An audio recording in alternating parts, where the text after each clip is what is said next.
Hello and welcome back to the next episode of EV Platform. Myself and Derek were lucky enough to get our hands on the brand new Kia EV6 recently. We only had it for a short amount of time. It was windy, it was cold, but we want to give you a good look around what we saw as well.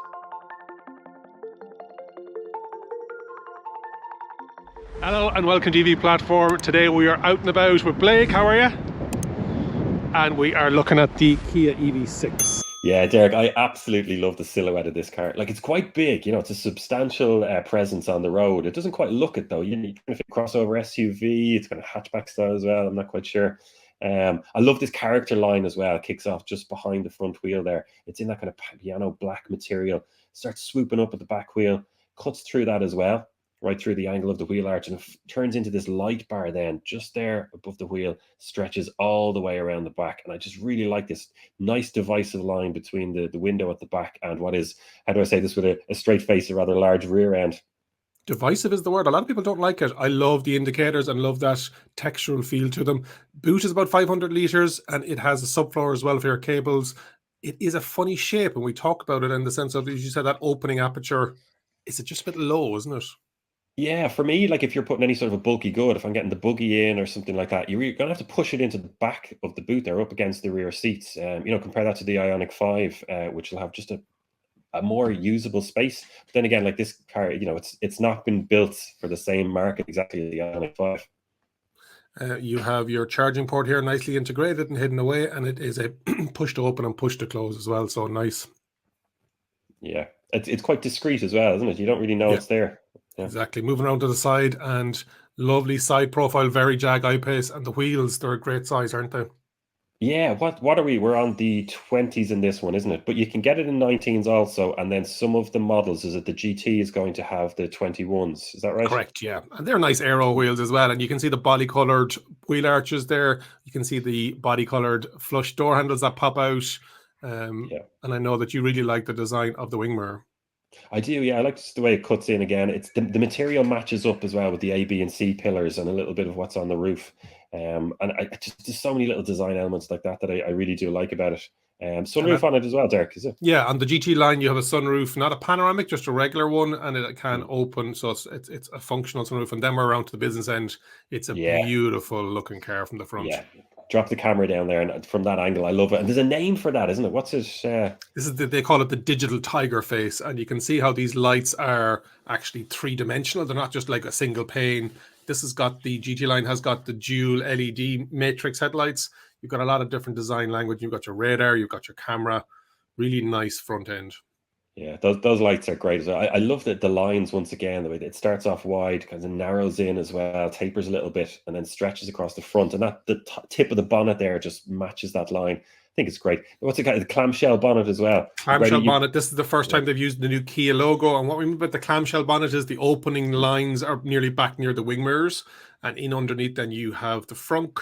And it's either two-wheel drive or all-wheel drive, and it'll dictate how big that frunk is. And this is the rear-wheel drive, so you've got a fairly decent size frunk in it. Yeah, I think it's pretty good. Like it's no Model Y, but then nothing else is really apart from an F-150 Lightning. But it's a very usable space. My smelly takeaway on Friday night would be going in there if I get my hands on an EV6. It is absolutely freezing out here, Blake. So I think it's time we get inside and try and warm up on our heated seats, air conditioned, and also heated steering wheel. I think we better bring it out for a drive.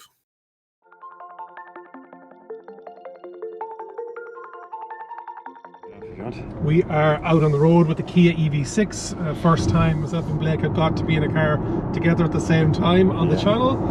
Blake, impressions? I'm stunned by it so far. I think we've seen the outside, the aesthetics. I just think it's a beautiful car. But inside, I'm kind of surprised again. You feel really cocooned in here, especially when you're in the driver's seat. Derek's having a go at the moment, but when you're in that driver's seat, you got this center console which kind of wraps around you a little bit, cocoons you. Then also the two screens, the 12.3-inch screens there, they're curved slightly. Yeah, I like the quality of the materials and the feel for it as well. Derek, what about you? Really like it for driving, like you're saying. We've got the augmented reality heads-up display on this version, good multifunction steering wheel, memory seats, the relaxation seats as well. We've got the sunroof.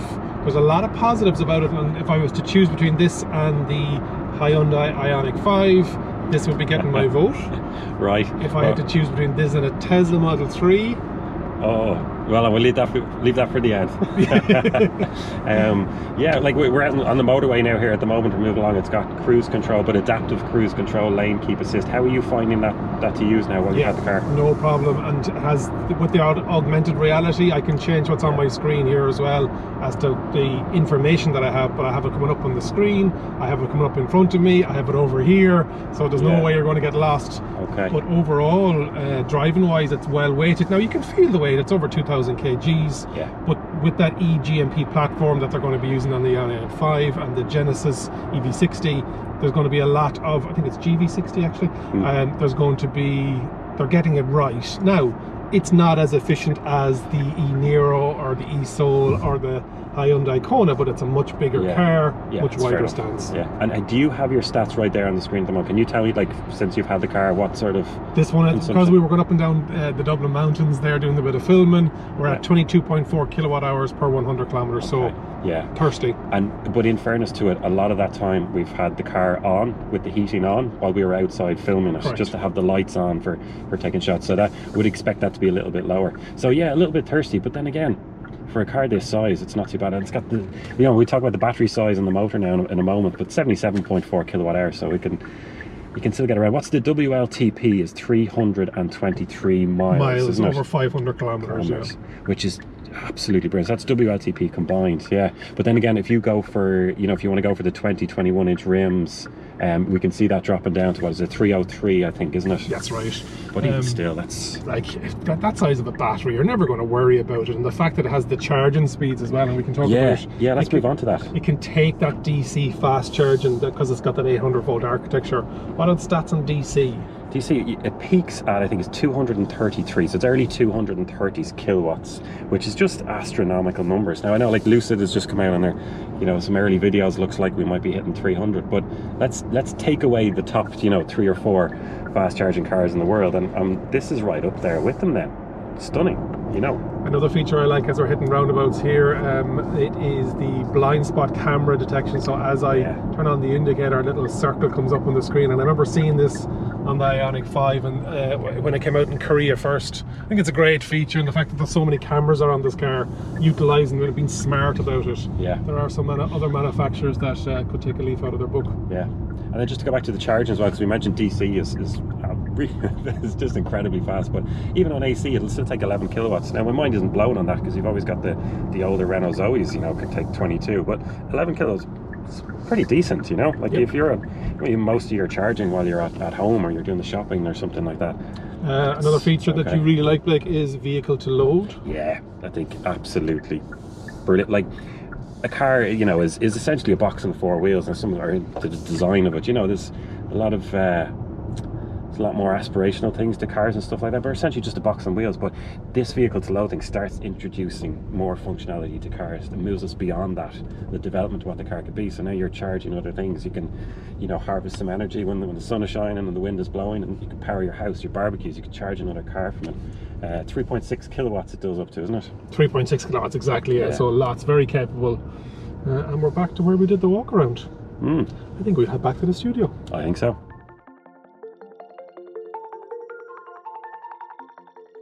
So that was the Kia EV6. I don't know about you, but I'm stunned by it. I think it's absolutely fantastic. I love the design of the car. For me, it really works, especially the spec that we had today. That's the one I'd be going for, is the rear wheel drive. Possibly even specking it on 19s, just get that added bit of range. That's just me. Love the design language. Absolutely huge fan of the DC fast charging, peaking just above 230 kilowatts. And from what we know so far, has a pretty good charge curve as well. And then you take the V2L functionality. You know, you just plugging in devices, you know, you're out for a barbecue or camping or something like that. Absolutely brilliant. For me, this is a stunning car. Some people are going to have an issue with the price, but for me, this is transforming the Kia brand and moving it into the electric age, and it's really jumping it up a few notches. Derek, what do you think? Am I talking nonsense here, or what's your opinion on it? No, I don't think you're talking nonsense, Blake, but I definitely think some people have issues with the price of it and it's being a Kia. And I think they're thinking of Kia of old. And other people just don't like the design. They prefer its sibling from the Hyundai group, the Ioniq 5 from Hyundai. And so it's great that we have the choices. It's champagne problems when you have to decide which one you'd want if you're in that pricing bracket. But let us know what you think in the comments. Are you thinking about buying this? Do you prefer the Ioniq 5? If you've liked today's video, make sure you do like it. Share it with somebody that is thinking about buying an EV6. This has been EV Platform. Thank you very much for watching.